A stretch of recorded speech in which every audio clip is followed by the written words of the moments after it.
From the first frames of the movie, we learn about a popular show on MTV channel, which is called Pleasantville.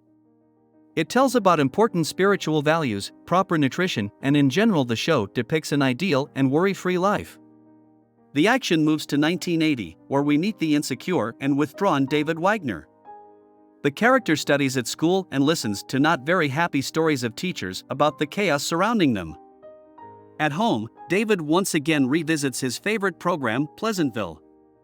The young man even knows the lines by heart, which lets us know that this show is his main and favorite way to escape the real world. The next day in the cafeteria, David chats with his buddy and they ask each other questions about Pleasantville. It turns out that the hero is preparing for a quiz show that will be on TV tomorrow. Meanwhile, we meet David's sister, Jennifer. The girl approaches a local handsome man and offers to come to visit her, because her mother is away tonight. In the evening, a fight breaks out between brother and sister, as Jennifer wants to turn on the concert video to watch with her guest, while David wants to watch his favorite telethon about Pleasantville. As a result of this confrontation, the remote control breaks. Jennifer hears the doorbell ringing and hurries to open it to meet her friend. However, on the threshold the girl meets a man who is engaged in repairing TV sets. David tells him that they are in a hurry because the Pleasantville Marathon is about to start. Hearing this, the repairman tells him that this is his favorite show and decides to give the hero a strange remote with new features. When the man leaves, the brother and sister start fighting over the remote control again. Jennifer accidentally presses a strange button, and the unbelievable happens: the heroes find themselves in Pleasantville. With frightened David and his sister greeted by the main character of the show, George Parker, and calls them his children. The man who appears on screen says that he is very happy that he has finally found new heroes.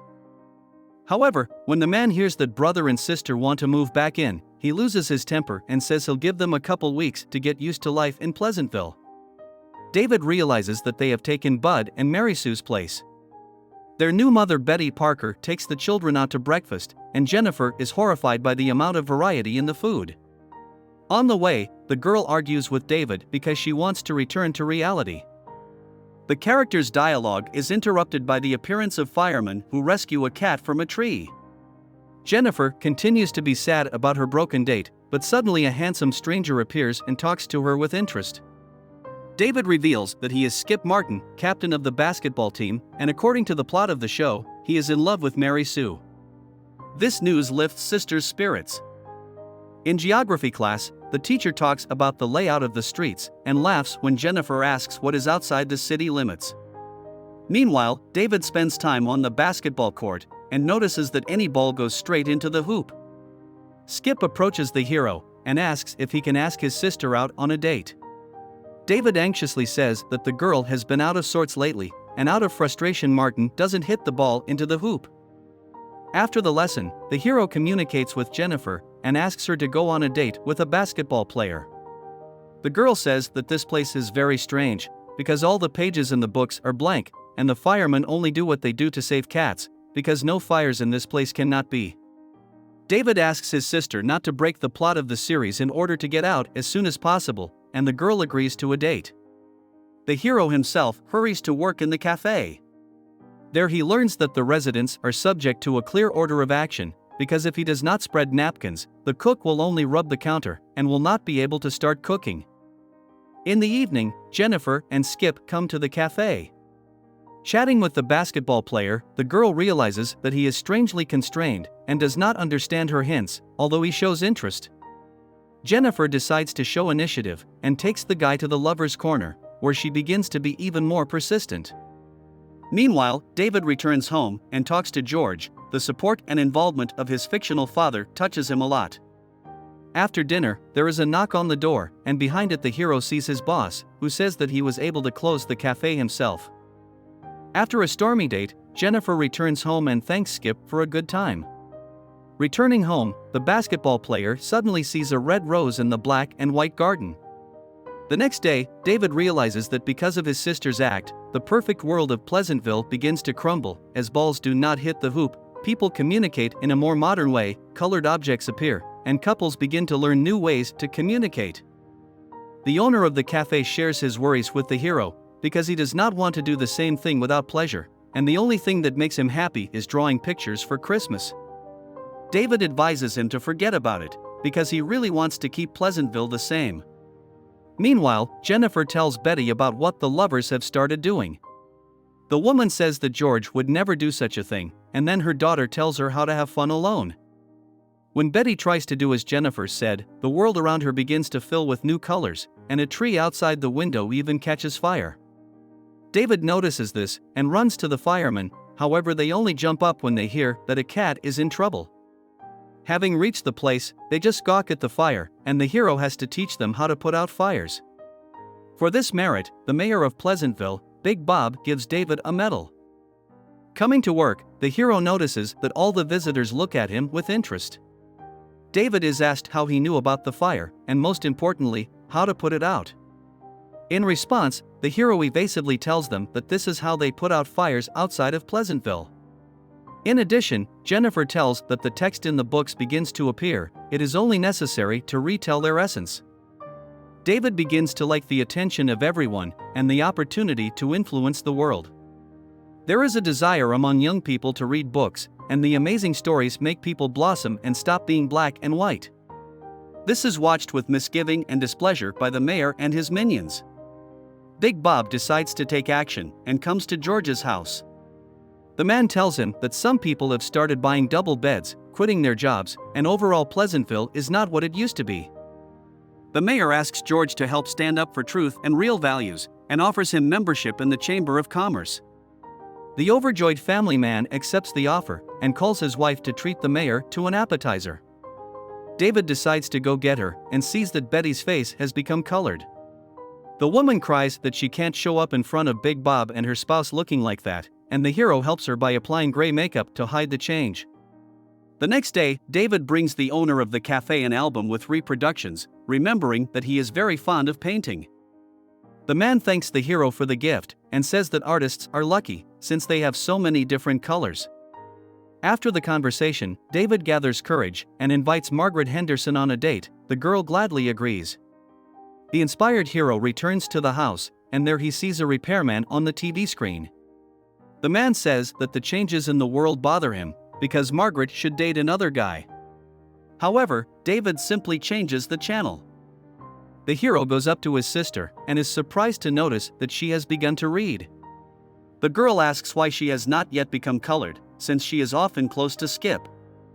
In response, David says that perhaps the essence of the appearance of color is not in intimacy, and goes on a date with Margaret. During the trip, the souls of the heroes are filled with love, and flying cherry petals are instantly colored in soft pink. Arriving at the corner of love, David notices that he is all immersed in bright colors. Meanwhile, Betty secretly comes to the owner of the cafe and sees that he is completely immersed in art and the creation of paintings. The man is genuinely happy to see her, and together they look at reproductions in an album. Suddenly Betty cries and wipes off her makeup with a glove, which makes it appear that her face is full of color. The man catches up with the woman trying to escape and wipes off the remaining gray makeup, telling her that she doesn't need to hide her beauty. In the evening, Jennifer spends time reading a book and even puts on glasses to see better. Skip throws a pebble through her window and asks her out on a date, but the girl turns him down. Meanwhile, David continues to hang out with Margaret and eats the berries she picked for him. George Parker returns home and notices that his spouse is not there. At this time, Betty is in the studio and sees that a man has decided to paint her portrait. Unexpectedly, the rain catches David and Margaret kissing, and it scares the girl, because in Pleasantville the sun should always shine. Upset by the disappearance of his wife and the rain that has fallen, George comes to the bowling alley where Big Bob is and tells everyone what has happened.